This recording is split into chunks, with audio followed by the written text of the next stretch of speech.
Bismillahirrahmanirrahim. Assalamualaikum warahmatullahi wabarakatuh.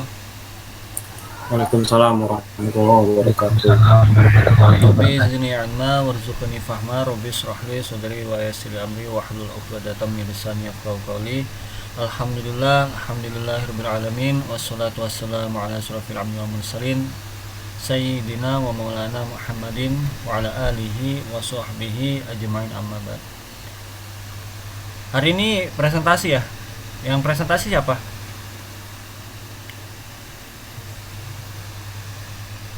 Sudah semua nih kayaknya presentasi.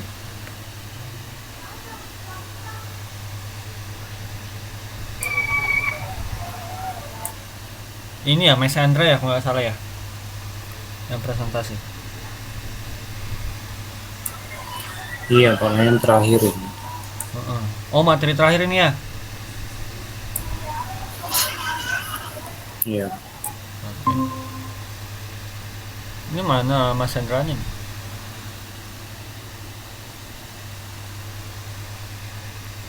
Untuk minggu depan, eh, siapa tahu saya lupa nanti ya ngasih tahu teman-teman. Minggu depan itu kita UTS. Jadi teman-teman semua presentasikan prototyping yang sudah dibikin ya, UTS-nya itu. Jadi semuanya presentasi. Presentasi tentang prototype yang sudah dibuat dan harus sudah selesai ya projectnya. Jadi dipresentasikan itu sudah dalam keadaan selesai.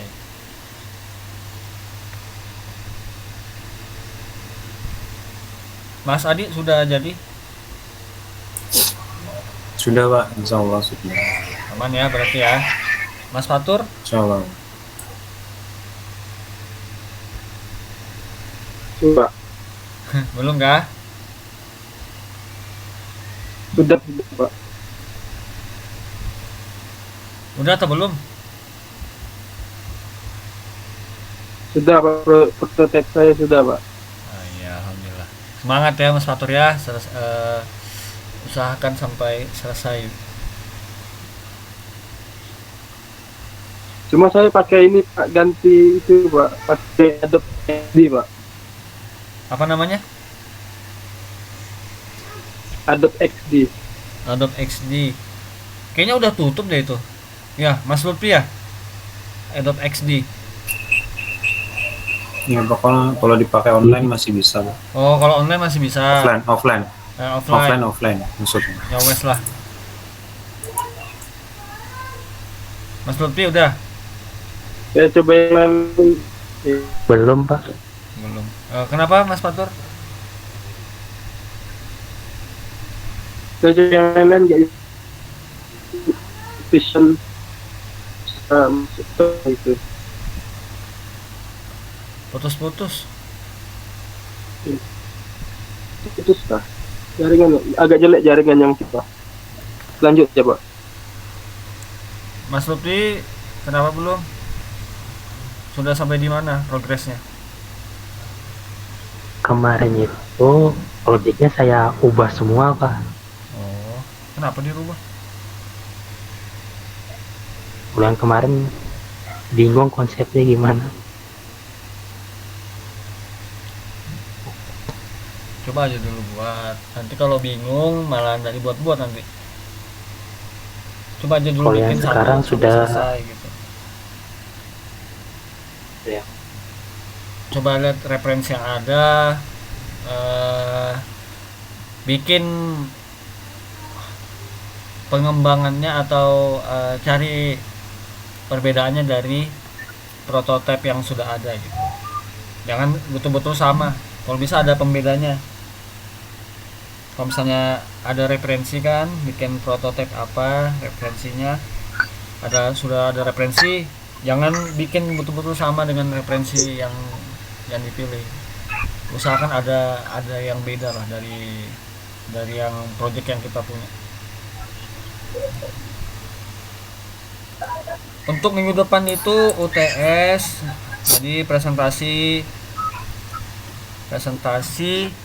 tentang prototipe yang sudah dibikin. Ya kurang lebih 10 menit lah, satu orang 10 menit dipresentasikan. Sudah dikirim di Classroom belum? Ya. Saya sudah Pak. Udah ya.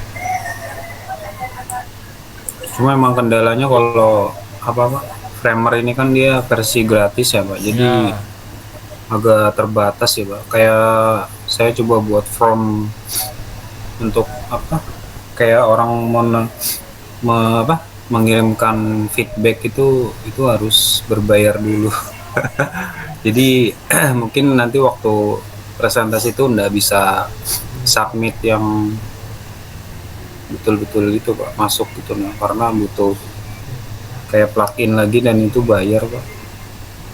ya itu ya. Sekarang itu apa-apa bayar. Ada yang gratis, Betul sekarang Pak. apa? Yang gratis itu ya fiturnya. Biasanya kan kalau gratis tuh ya fiturnya terbatas. Iya Fiturnya betul Pak. terbatas biasanya. Nggak ada yang gratis sih memang. Biasanya berlangganan kan. Iya betul Pak. Cuman memang seru sih Pak kalau kita mau betul-betul kayak ngulik-ngulik gitu nah. Iya seru kan. Jadi kita ada Iya, hasil karya kita sendiri gitu nah. ya betul Pak. Ya sama juga kalau misalnya ngedesain kan, bikin desain grafis juga kan.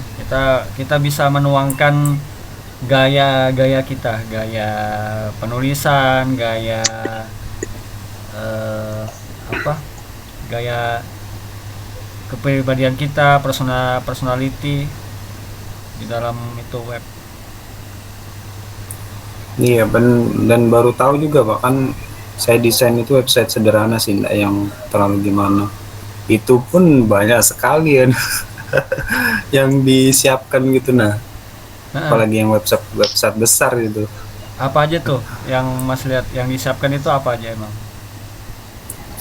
Seperti kayak gambar-gambar yang harus kita masukin, terus kayak sedikit-sedikit efek, itu efek sederhana sebenarnya Pak. Iya, motion-motionnya ya. Itu aja, iya itu aja banyak ya.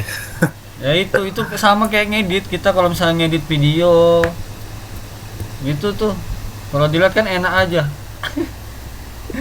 Video yang beberapa detik itu aja biasanya juga ngeditnya berjam-jam ngeditnya, hasilnya paling 30 detik 1 menit kalau ngedit video tuh. Sama juga kalau desain tuh kurang lebih gitu. Itulah kalau original itu ya memang mahal harganya, originalitas, karena memang dari waktu aja udah effort betul tuh, makan waktu.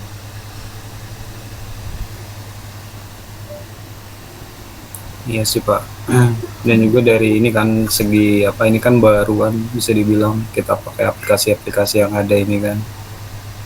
Jadi kita cari dulu ini kayak mana sih ini bikin kayak gini supaya kayak gini itu gimana gitu. Ya tapi ya seru aja sih Pak. Kalau yang memang suka ya, memang hobi ya, seru memang. Apalagi yang hobi ngulik-ngulik. Cuma memang kebanyakan tutorialnya itu dari luar ya Pak. Iya, Sangat kalau sedikit dari Indonesia nih. nah itu sebenarnya peluang itu Mas. Kalau yang kayak gitu tuh berarti ada peluangnya besar lah, lumayan besar lah peluangnya kalau kita bikin konten seputar itu, minimal tutorial.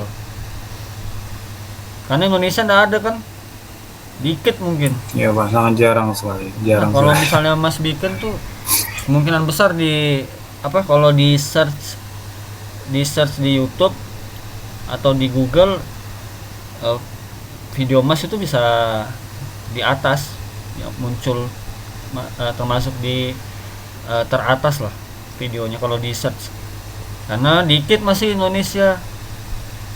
orang Indonesia. Nah itu salah satu peluang itu kalau mau bikin tutorial. Iya, sangat sedikit. Dan di luar pun apa juga ndak betul-betul memberikan kepada kita tuh tutorial yang betul-betul dari awal gitu loh Pak. Mm-mm. Oke, gimana Mas Hendrawan, udah siap presentasi? Selamat malam Pak, masih di jalan saya sih Pak. Masih di jalan Pak. Ini Oh, masih lagi jalan Pak. lagi Ah, kemana? baru pulang kerja Pak.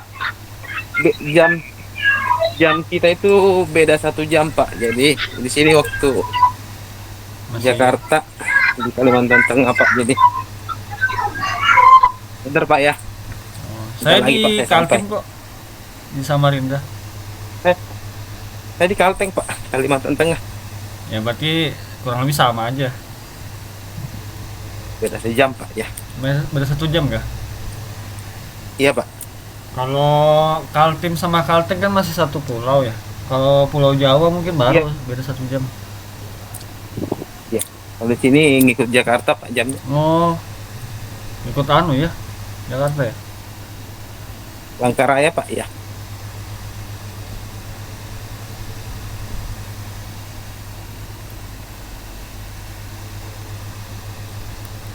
Jadi gimana nih? Bisa presentasi apa enggak? Sudah persiapan saya sudah ada Pak. Saya lagi jalan kaki ini turun ke Oh, kamar. karena waktu kita juga terbatas ya, apalagi terpotong sama sholat Isya. Iya Pak. Untuk Kosma, mungkin teman-teman yang lain juga ya, siapa tahu ada yang nggak masuk di sini. Tolong diingatkan teman-teman, minggu depan itu kita UTS presentasi tentang prototipe yang sudah dikerjakan sampai selesai.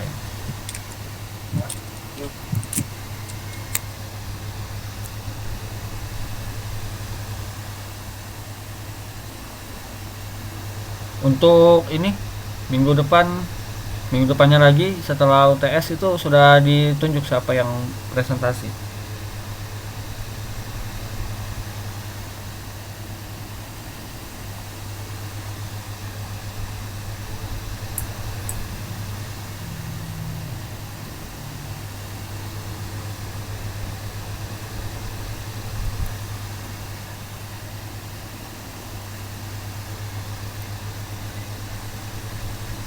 Kemarin sudah saya kasih semua belum ya materi ininya ya, materi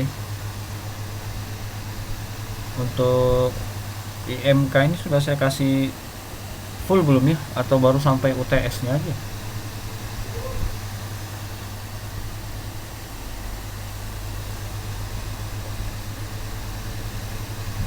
Halo? Ini baru sampai yang ini Pak, untuk yang pertama ini aja. Sampai ini ya, baru materi ke-7 ya? Oke Pak. Oh, nanti saya kirimin lanjutan materinya. Ada yang belum maju atau sudah semua nih presentasi?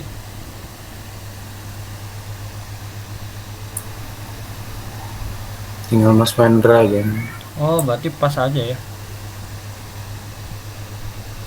Teman-teman ada berapa orang memang? 7? 7 Pak. Oh, 7 ya, pas berarti. Emang pas materinya.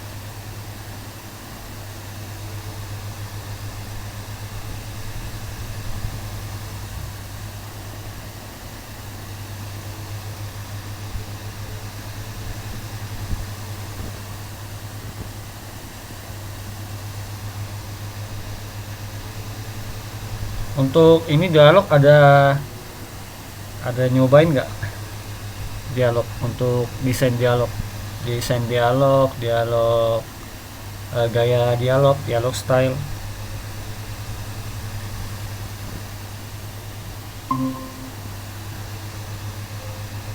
Oke, langsung aja Sandra, dipersingkat aja ya. 5 menit lagi kayaknya kita udah isi ini Selamat malam teman-teman semua. ya. Selamat malam. Ya, selamat malam. Assalamualaikum warahmatullahi wabarakatuh.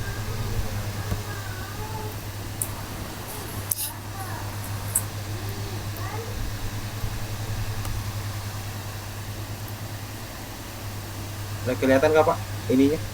Kelihatan. Oke. Kelihatan persentasenya, kelihatan nggak Pak? Kelihatan. Teman-teman, untuk hari ini bagian saya Pak ya, untuk mengambil ini dan ini yang untuk yang terakhir ini Pak ya, paling terakhir ini, paling banyak ini. Saya mulai dari ini Pak, penanganan kesalahan help dan dokumentasi. Jadi dengar suara saya Pak? Jelas sekali. Yang dari pertama Pak, kita mulai dari prolog. Dalam artian error Pak ya, error dalam artian kesalahan. Tidak ada aplikasi yang berjalan sempurna sebelum melewati berbagai rentetan kesalahan. Semakin besar aplikasi yang dibuat, semakin banyak kesalahan yang timbul. Artinya kalau menurut saya Pak, aplikasi itu semakin besar kapasitasnya, bahkan semakin berat ya.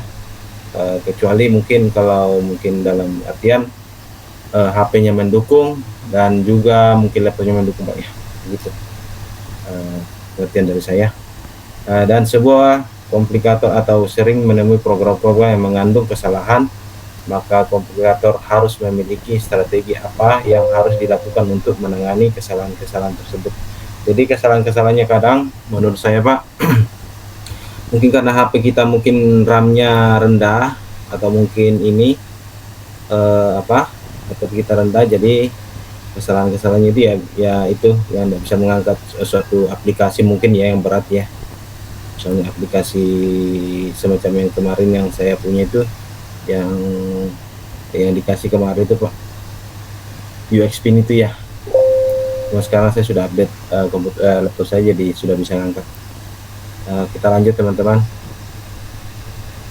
Nah ini jenis-jenis kesalahan leksikal, misalnya kesalahan mengejar keyword, contoh dendis atau ditulis ten ya, dan ditulis ten ya, seperti ini kan bahasa Inggris ini Pak ya, bahasa Inggris seperti yang di HP biasanya Pak ya. Saya sering itu kejadian itu Pak ya.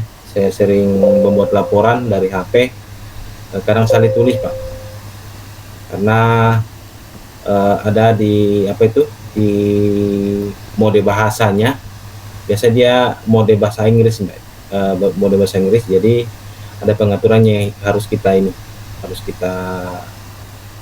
atur ulang.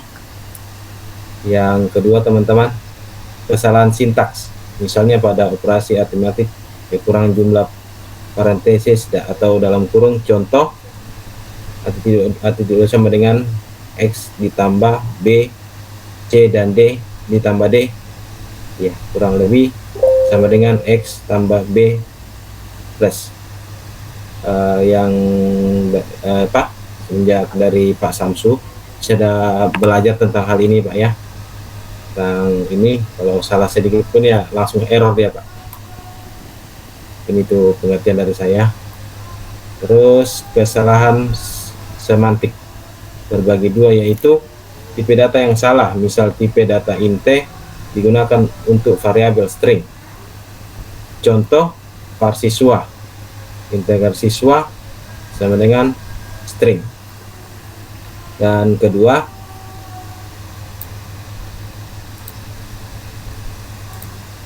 variabel belum didefinisikan tetapi digunakan dalam proses operasi ya. Jadi dalam artian ini Pak yang saya baca, variabel jika belum didefinisikan dalam bentuk apapun, kita itu tidak bakalan bisa membuat suatu variabel jika variabel tidak sama. Gitu yang saya ketahui teman-teman. Lanjut. Jenis-jenis slip. Kesalahan capture adalah kesalahan karena terlalu sering atau sudah kebiasaan saat capture gambar ya. Capture gambar ini kan seperti saya di kantor sering Pak ya, capture gambar dalam artian mau bikin laporan, kalau dia ukurannya terlalu besar akan kita kecilkan untuk sebuah laporan di setiap minggunya, untuk laporan pekerjaan maksud saya Pak. Kesalahan capture ini kan, jadi kadang gambarnya terlalu besar Pak ya.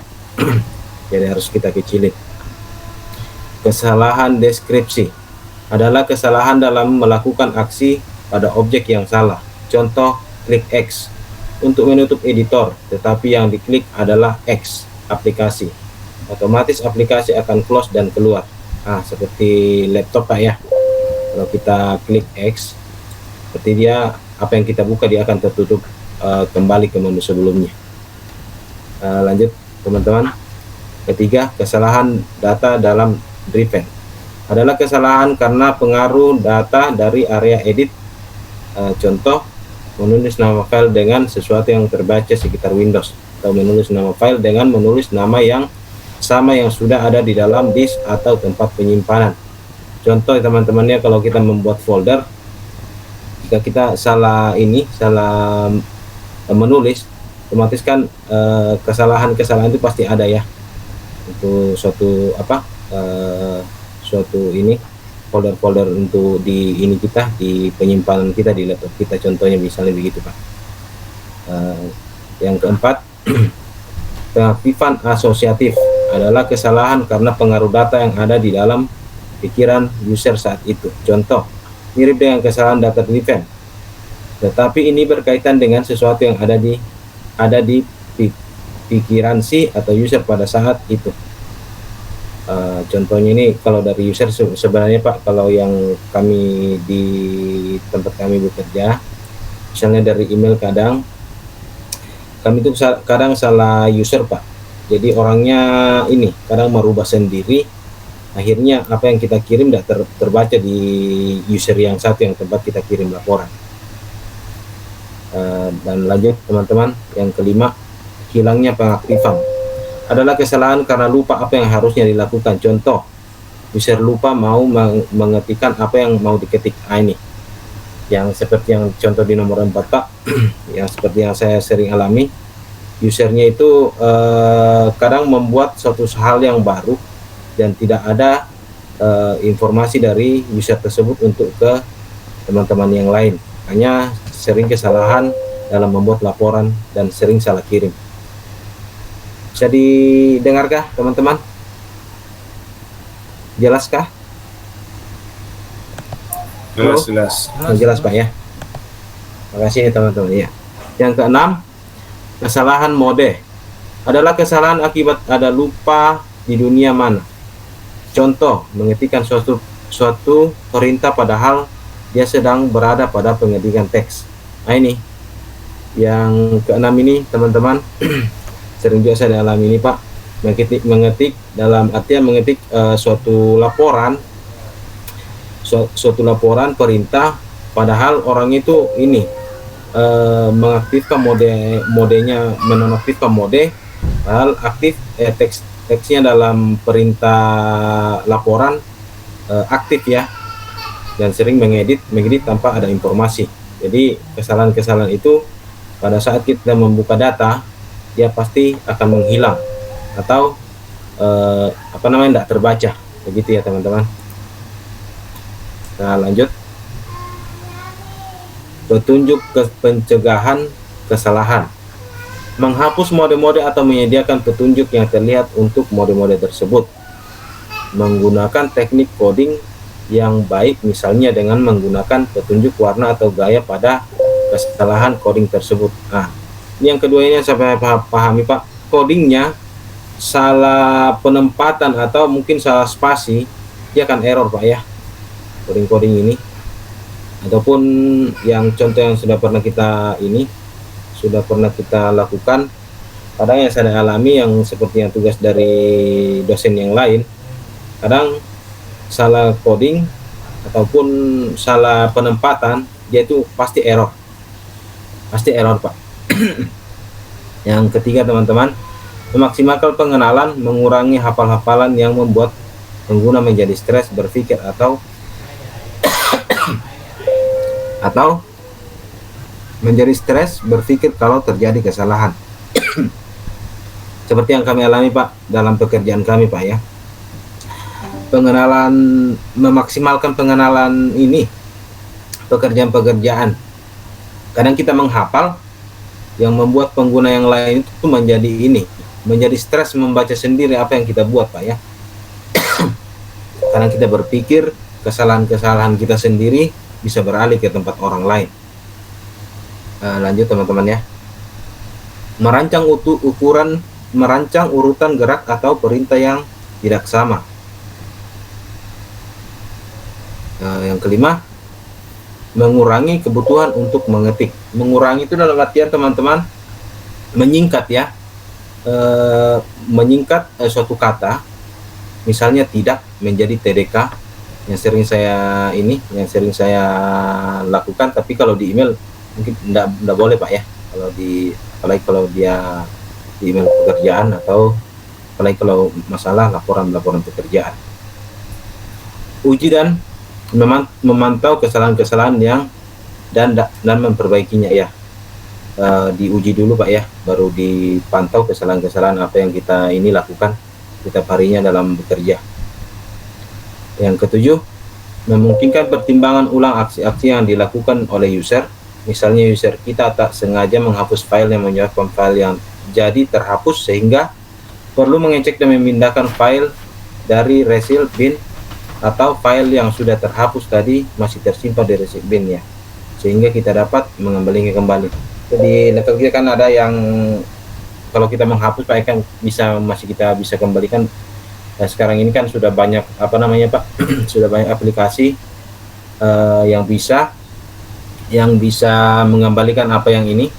Makanya kemarin saya sempat baca teman-teman, kalau kita menjual sesuatu macam HP, kalau bisa tidak usah dijual ya teman-teman ya. Yang saya baca dari Google, bahkan dari video YouTube juga teman-teman, bahwa kalau kita menjual apa yang ini, mungkin ada entah video apa di HP kita, itu bisa dikembalikan dengan aplikasi tersebut. Lanjut teman-teman. Petunjuk memperbaiki kesalahan. Menyediakan tipe-tipe tanggapan yang sesuai, menggunakan nada positif, jangan memarahi user. Nah ini, kalau di tempat kerja kami Pak, tidak ada namanya mungkin kasar ya kalau saya bilang, tidak ada namanya tanggapan positif, karena setiap kesalahan yang kita lakukan pasti kita akan ditegur. Dan juga apa yang kita lakukan, namanya kita manusia Pak ya, sering terjadi kesalahan yang mungkin kita tidak sengaja maupun kita sengaja ya. Menyediakan fungsi undo itu pengertiannya semacam membatalkan gitu Pak ya, suatu pekerjaan mungkin atau suatu ketikan di dalam komputer, dan pembatalan dari proses yang sedang berjalan. Kita lanjut. Meminta konfirmasi untuk perintah yang drastis dan bersifat merusak. Merusak itu dalam artian begini Pak, meminta konfirmasi itu suatu pekerjaan, kalau kita mungkin ada sesuatu yang kita tanyakan, lain yang kita kirim, lain juga yang disampaikan sama kita. Itu menurut saya Pak. Terus menyediakan pengecekan yang beralasan pada masukan data. Menyediakan pengecekan. Mengembalikan kursor ke area kesalahan, memungkinkan untuk melakukan perbaikan. Terus menyediakan beberapa kecerdasan buatan. Nah, kita lanjut. Menyediakan akses cepat kepada bantuan untuk konteks sensitif. Konteks sensitif artian yang mungkin ya hal-hal yang kita tidak inginkan Pak ya. Kita lanjut. Jenis bantuan digunakan sebagai pengingat untuk user dari suatu yang detail yang secara dasar sangat familiar dan bisa digunakan. Direview dalam artian direview itu diperbaiki ya, dikasih referensi yang bagus lagi. Terus kita lanjut ke tutorialnya. Tutorial itu sebagai contoh ya, sebagai contoh misalnya dalam pekerjaan khusus untuk user yang baru, menyediakan perintah secara step by step, langkah-langkahnya berarti Pak ya, langkah-langkah pengerjaan suatu pekerjaan. Terus manual referensi atau penjelasan lengkap, suatu alat bantu atau perintah yang dapat membantu memahami secara lengkap dan dalam pekerjaan. Bantu dalam artian membantu dalam pekerjaan dan memberikan pemahaman yang secara lengkap. Kita lanjut. Bantuan untuk konteks atau spesifik tugas, digunakan untuk membantu user dalam menghadapi masalah atau tidak pasti mengambil tindakan dalam memecahkan masalah yang khusus. Digunakan untuk membantu user ya. Misalnya kita mengirim sesuatu dari kita dan memberikan suatu masalah, atau terus kita kalau bermasalah mengambil tindakan untuk perbaikan selanjutnya untuk dalam pekerjaan kita. Kita lanjut Pak. Isu presentasi dalam help dan dokumentasi. Bagaimana help? Help itu membantu ya, kalau dalam ini membantu atau menolong, dan dokumentasi dipanggil. Pilihan pertama bagi perancang untuk membuat bagaimana bantuan dapat diakses oleh user. Bantuan ini dapat berupa komen, tombol fungsi yang dapat memilih on off atau aplikasi yang terpisah.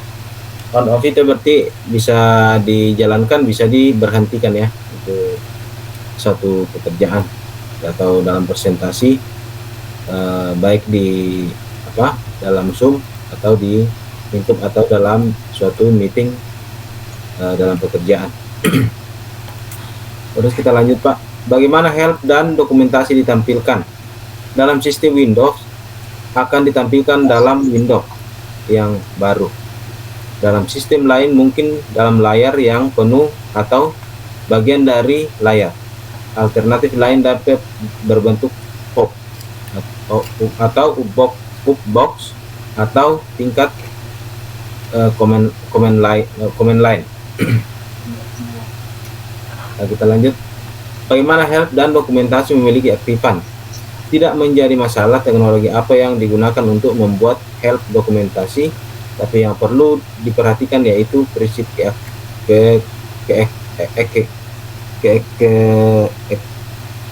keefektifannya. Efektif dalam artian yaitu efektif dalam bekerja. Dan suatu program yang kita buat harus memiliki harus benar dan sesuai apa yang kita lakukan. Kita lanjut.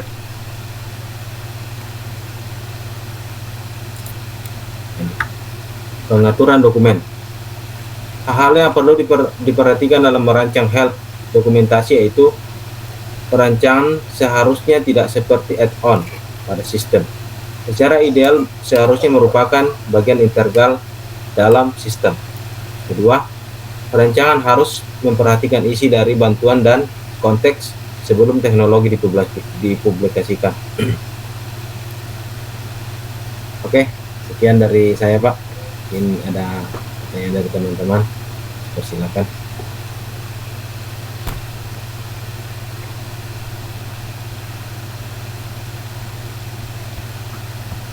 Silakan teman-teman yang lain kalau ada yang ingin ditanyakan. Kalau nggak ada saya nanya.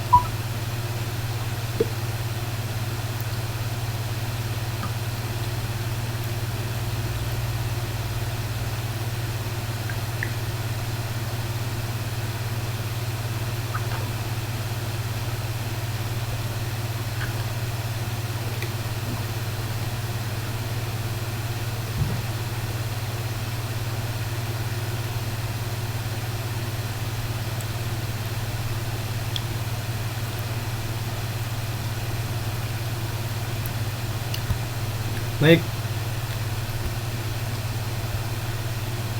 Untuk Mas Hendra sudah bagus ya. Sudah bagus.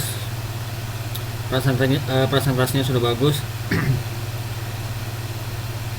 Untuk ini materi penanganan kesalahan help and dokumentasi mungkin bisa di review Mas, inti dari materi yang Mas Hendra jelaskan tadi, intinya ini tentang apa materinya?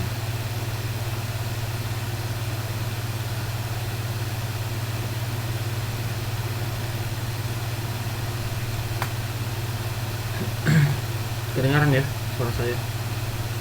Menurut ini ya, menurut Mas Hendra. Intinya aja Mas. Jadi ini materinya tentang apa? Dari Kalau menurut Mas ya. Iya. Menurut Mas Hendra. Kalau dari saya sih Pak, untuk minimalkan ya kesalahan user itu Pak ya. Kesalahan-kesalahan yaitu interaksi melalui menu dapat dihindarkan dari user yang kesalahan Pak ya, dari menggunakan perintah-perintah baris dalam baris-baris yang mungkin seperti dokumen, mungkin ya ada kesalahan mungkin penempatannya Pak ya, baris-barisnya. Terus ini Pak, apa namanya, seleksi user Pak ya, sering terjadi itu, yang sering saya ini Pak alami di tempat kerja. Pelatihan itu kadang itu tidak memadai Pak, mungkin dari desain peralatannya dan juga prosedur dalam lingkungannya ya, yang sering saya alami di tempat kerja. Terus recovery kesalahannya Pak ya, sering terjadi di dalam dokumentasi itu, intinya saya tahu Pak. Terus apa namanya Pak, cognitive errornya itu, cognitive error di komputer biasanya terjadi itu karena tidak adanya bantuan dan ketidakadaan juga informasinya, status informasi yang sering kita dapat dari user Pak ya, khusus dari teman-teman, mungkin dari pimpinan atau dari teman-teman juga, yang sering saya dapat itu di tempat kerja saya Pak. Terus kadang error juga Pak ya, kesalahan-kesalahan itu kan menjadikan suatu dokumentasi kadang error. Jadi kadang lemahnya, karena membuat itu kadang lemahnya koordinasi kita dengan teman-teman mungkin atau pemimpin kita. Jadi akhirnya kita harus mempunyai kemampuan yang tinggi untuk melakukan hal itu dan untuk memperbaiki. Jadi itu aja dari saya Pak Reki. Kalau itu kan tadi Mas Hendrawan ini kan banyak memberi contoh ya dari pekerjaannya kan. Nah, mungkin supaya relate sama teman-teman, apa contoh yang bisa kita temui dalam kehidupan sehari-hari supaya kita lebih relate. Untuk kesalahan ini Pak ya, kesalahan head dokumentasi ini Pak ya. Misalnya di mana? Iya, kalau dari saya Pak, khususnya dalam pekerjaan saya di sini Pak, untuk dokumentasi pekerjaan dan kesalahannya kadang penempatan ininya Pak, gambar dan juga penempatan pengertiannya kadang tertukar Pak. Jadi apa yang dilakukan di lapangan dan yang dipresentasikan pada saat pada saat meeting besar kadang itu tidak nyambung Pak. Jadi itu sebabnya kadang kita dituntut untuk selalu hati-hati dalam membuat suatu dokumentasi dalam artian dokumentasi itu pekerjaan dari lapangan yang diserahkan ke administrasi. Itu betul-betul harus dipahami sebelum kita presentasi di banyak orang seperti meeting terbuka Pak ya. Jadi kita harus sesuaikan apa yang terjadi sebenarnya yang ada di lapangan dan apa yang disampaikan ke kantor, begitu Pak. Oke. Kalau misalnya dalam kehidupan sehari-hari kan, kalau tombol atau tab help itu biasanya kita temukan di paling bawah biasanya. Help itu kan kalau kita misalnya di Mozilla, pakai Google Chrome atau software itu biasanya ada tab untuk bantuan atau help. Nah, itu kan sering kita temui kan. Nah, biasanya kalau kita pilih help itu ya berarti memang kita sebagai pengguna kan butuh bantuan atau kebingungan biasanya, entah nyari fitur apa yang kita cari di software atau aplikasi tersebut tidak ada, biasanya gitu kan. Nah, itu sering kita lihat tuh dalam kehidupan sehari-hari ya kan. Kalau untuk dokumentasi itu lebih, kalau interaksi manusia dan komputer, kalau dokumentasi itu lebih ke kumpulan informasi tentang sistem pada aplikasi tersebut, misalnya fitur, fungsi, dokumentasi. Jadi dokumentasi itu bisa juga berupa coding, ya itu ya, Iya. dokumentasi ya, bisa juga dalam bentuk tutorial, gambar bisa. Jadi kalau pada ilmu komputer itu lebih luas lagi dokumentasi. Tapi kalau orang awam kan lebih taunya itu dokumentasi ya foto, video, ya kan. Nah, kalau di dalam Iya, Pak. komputer, ilmu komputer search code itu termasuk dokumentasi. Jadi Iya, itu. Tapi ini ya, alhamdulillah Mas Hendrawan relate sama ini ya, sama pekerjaannya ya. Jadi Iya. lebih nangkap sama ininya, materinya. Iya, dan itu memang saya buat sesuai dengan apa yang saya kerjakan, Pak. Karena kalau saya membuat hal yang tidak pernah saya lakukan, pasti menjelaskan tuh saya takut sendiri, Pak. Nggak bisa menjawab saya nanti. Ya.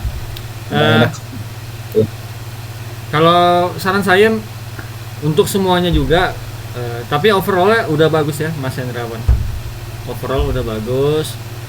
Saran saya ke depannya lebih kuasai lagi materi, kemudian lebih baik itu menjelaskan, walaupun mungkin ditampilkan di slide pengertiannya, narasinya, tapi lebih baik itu untuk slide tidak usah terlalu banyak narasi, poin-poinnya aja, misalnya jenis-jenisnya aja, nanti teman-teman tinggal menjelaskan dengan narasi yang mudah dipahami, itu lebih baik lagi. Karena ya teman-teman pasti menyadari bahwa orang-orang zaman sekarang ini kan lebih dominan itu malas membaca kan. Nah, lebih senang dia melihat gambar, melihat gambar, melihat contoh-contoh. Tulisan boleh, cuma tidak usah terlalu banyak tulisan, dan dijelaskan aja dengan narasi atau bahasa yang mudah dimengerti. Dan terakhir untuk contoh, saran saya berikan juga contoh yang memang teman-teman di sini relate, teman-teman tahu, memahami. Nah, jadi paham apa yang dimaksud dengan contoh yang dijelaskan. Nah, misalnya tadi contoh Google, Mozilla, atau misalnya software-software yang awam lah, yang umum dipakai. Nah itu supaya ya, gitu kan. Kita ada flashback memori tuh, mengingat lagi, oh iya ada tuh di situ, ada ini fitur help, pasti ada sih kalau di software itu ya. Udah bagus. Teman-teman ada yang mau nanya sebelum saya tutup atau seputar UTS? Untuk tugas presentasi selanjutnya, Pak, nanti sama seperti yang ini kan? Ya, ini presentasi. Minggu depan minggu depan UTS. Minggu depan UTS. Teman-teman presentasi tentang prototype yang sudah dibikin ya, prototype yang sudah selesai. Usahakan selesai. Jadi saat kita maksimalkan semua mahasiswa itu presentasi ya, kurang lebih 10 menit lah satu orang, gak usah bertele-tele ya, usahakan selesai prototipenya. Jadi minggu depan kita UTS, minggu depannya lagi, setelah UTS minggu depannya baru lanjut materi.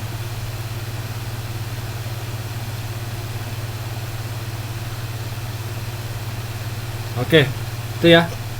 Ada lagi?